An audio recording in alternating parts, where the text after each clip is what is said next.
Jore. Mana? Ya. Tadi Pak. Baik. Hari ini dari penasihat hukum menghadirkan saksi ahli Profesor Dr. Reza Indragiri. Dia selaku psikologi forensik. Nah tadi sama seperti ahli-ahli sebelumnya mengungkapkan pendapat dia terkait disiplin ilmu yang dimiliki. Jadi tadi ada beberapa poin yang kita malah bersyukur ada pencerahan dari ahli ini menerangkan ya terkait pelaku, korban, bagaimana psikologi korban, bagaimana psikologi pelaku terkait peristiwa pidana yang terjadi. Gitu. Pak, tapi tadi kan ada yang disampaikan kalau misal keterangan dari saksi ini tidak kuat maka dakwaannya bisa batal gitu. Bukan kapasitas ahli psikologi yang bukan kapasitas ahli yang menilai itu. Dia cuma memberikan pendapat. Jadi tadi pendapat kalau misalnya mau keterangan saksi yang disampaikan itu bagaimana seperti apa sih keterangan saksi itu bukan direkayasa palsu gitu. Tapi bukan domain ahli ini yang menilai. Nanti hakim yang menilai. Pak, tapi dalam proses sidang ini seberapa penting dari keterangan saksi daripada alat bukti yang lain? Ahli itu salah satu alat bukti di 184 KUHP. Jadi alat bukti di KUHP itu ada saksi, keterangan ahli, surat, petunjuk, dan terdakwa.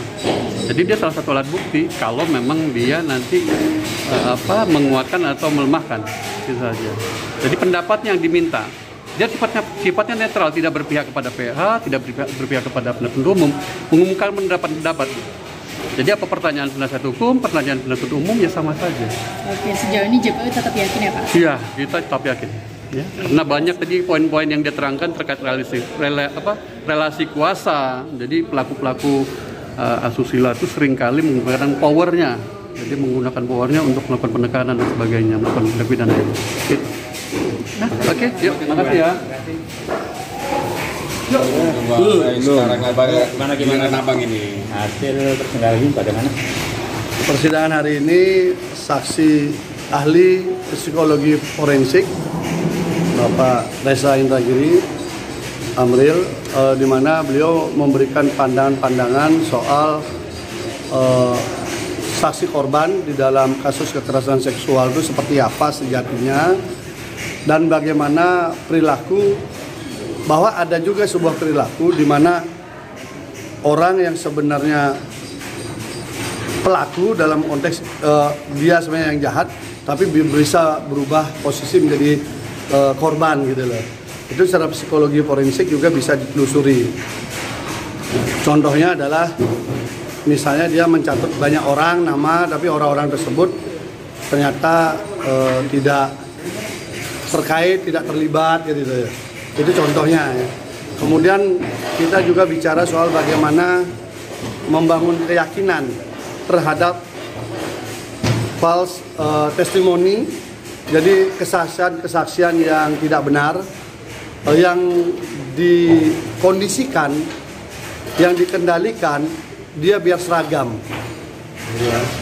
Itu tadi juga bahwa itu praktik itu muncul di dalam berbagai praktik peradilan yang mana berdasarkan riset di Amerika itu 2-10% kasus di sana itu menghukum seseorang yang tidak bersalah akibat keterangan saksi seperti itu.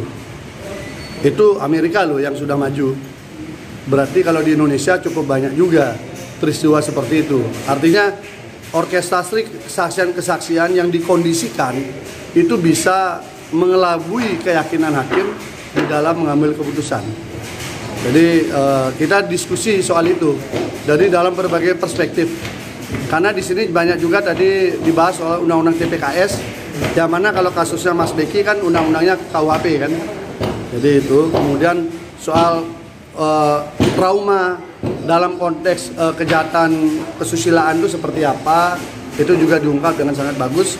Sehingga beliau mengatakan minimal ada 5 fase orang yang mengalami korban kejahatan seksual itu bisa normal.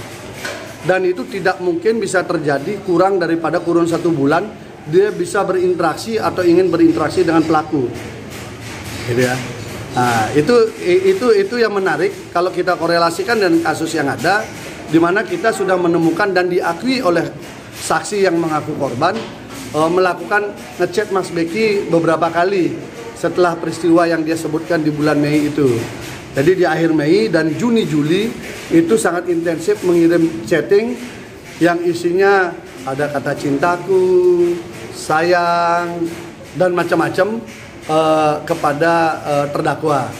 Artinya kalau dikorelasikan dengan teori yang disampaikan oleh Pak Lesendra Giri tadi, memang tidak masuk akal orang yang mengaku trauma ketakutan akibat diperkosa bisa pulih dalam waktu hitungan hari saja, kemudian dia mencari pelaku itu. Bang, Itu satu, sabar dulu. Oke. Kemudian yang kedua disampaikan juga bahwa faktor ketika dia menginginkan sesuatu atau mengidolakan sesuatu itu tidak tercapai, itu akan bisa namanya fase dendam, sehingga akan melakukan hal yang sebaliknya, gitu ya. Tapi itu secara teoritis ya. Tapi kalau kami gandengkan dengan kasus ini, kita akan menemukan ada surat yang tulis tangan yang diakui juga oleh saksi yang mengaku korban itu, di mana kesimpulannya bersedia untuk dikawini oleh Mas Azal kan, itu ada di dalam surat dan dia mengakui sendiri itu. Artinya ketika itu dalam kurun waktu dari 2017 sampai 2019 tidak tercapai, masuk akal muncul dorongan seperti itu. Ini kan kita rangkaikan basis teori dengan peristiwanya ya. Ayo, silakan. Terkait masalah ada rekaman Mas Beki yang mengaku sebagai mursyid dan bisa menikahkan dirinya sendiri yang diputar di dalam persidangan, dan itu diakui sama Mas Beki, tanggapannya seperti apa? Jadi itu adalah sebuah proses pasca kejadian di mana orang-orang opsit yang kubu yang menginginkan pergantian oleh Mas Beki. Ya, opsit. Jadi opsit khususnya yang dari Jawa Tengah yang dikoordinir oleh sekjennya, kemudian ini memang menginginkan agar Mas Beki digantikan sebagai ketua. Ini kan sebenarnya dari awal prosesnya. Jadi proses itu kemudian mengaku datang 5 orang masuk ke dalam, tapi di luar dengan banyak orang membawa berbagai perlengkapan, tapi Mas Beki sendiri. Lalu Mas Beki menyampaikan di situ mencoba menetralisir posisi karena dia kan posisi didesak, tapi tidak ada bicara soal korban, ya tidak ada soal penjelasan soal mursyid dan sebagainya, tapi dia tidak ada mengaku mursyid di sana. Tapi dia merekam itu tidak meminta izin, itu terkait dengan undang-undang ITE. Makanya akhirnya antar satu dengan yang lain saksi saling melempar siapa yang merekam, gitu loh, jadi ya.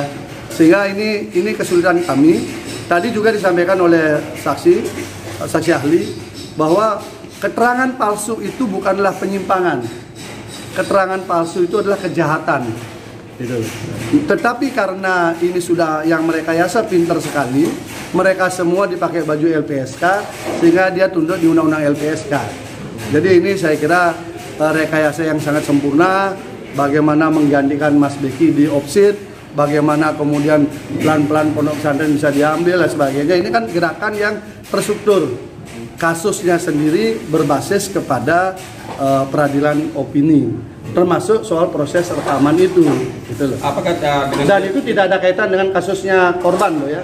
Apakah dengan menyatakan dia sebagai bisa menikahkan dirinya sendiri dan itu bisa dijadikan kamu bisa menggauli rekamannya sendiri sangat tidak jelas. Itu dibunyikan di sidang tapi sangat tidak jelas dan terlihat memang diprovokasi untuk didekati. Ya, posisi rekaman dan kita udah kejar tanpa izin merekam. Anda baca aja undang-undang ITE, gitu ya. Baca aja undang-undang ITE, boleh nggak itu? Nah, jadi mereka ini tampaknya memang sudah terkonsolidasikan dengan baik, dilindungi, ditekan oleh Kompolnas, dipakai Komjak, dipakai baju LPSK, sehingga mereka bebas melakukan apa saja untuk menyerang Mas Beki, gitu ya. Sehingga narasi dari belasan santri di bawah umur, sehingga dicap Mas Beki sebagai predator, turun jadi 5, dan sampean sendiri sudah baca dakwaannya, hanya ada 1, usia sudah dewasa. Itu saja sudah bisa dibaca, ini biasa-biasa saja atau ada yang sembunyi di dalamnya ya. Saya kira itu. Ya. Hari ini saya dengar ada diskusi yang mencoba membangun opini ulang oleh LBH Surabaya, terbuka untuk umum, tetapi oleh Kementerian PPA juga ada hadir konon gitu, tetapi dibuka untuk umum, begitu banyak yang mengikuti, berpikiran berbeda semua dikeluarkan dari diskusi itu. Itu. Jadi gaya peradilan opini mencoba dibangun tapi suasana udah berbeda. Kasihan juga. Oke, terima kasih Bang. Ya.